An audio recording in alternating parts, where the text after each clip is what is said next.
Welcome, in front of me is a Huawei P40 Pro, and today I'll show you how to capture a screenshot on this device.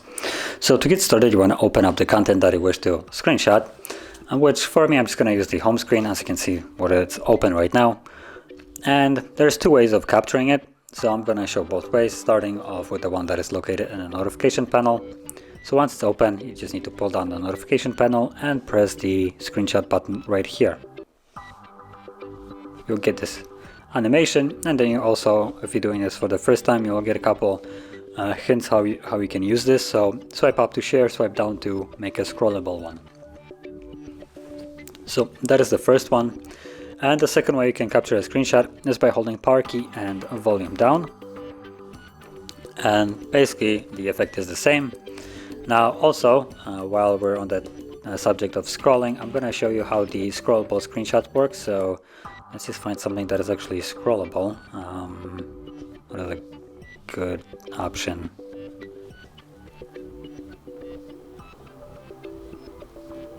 Let me just quickly connect to Wi-Fi. So, oh, there we go. I guess this is scrollable enough. So from here, once you hold it, you can slide it down. I guess it didn't work. Let me try that again. So there we go.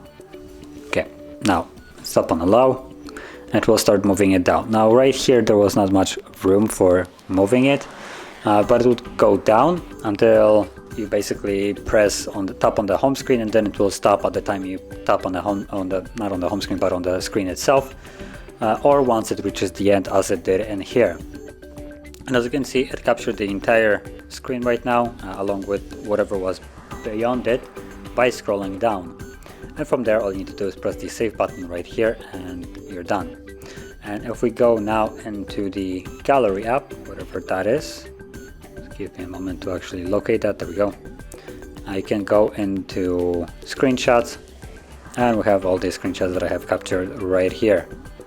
So this is not the scrollable, that was the failed one, and then there's the scrollable one. As you can see, it's a little bit doesn't fill the entire screen because it actually be something like this. And just go back. So there we go. Normally it would look like this, and as you can see, it does have some room to be scrolled. So that is how you would capture screenshots on this device. And if you found this very helpful, don't forget to like, subscribe, and thanks for watching.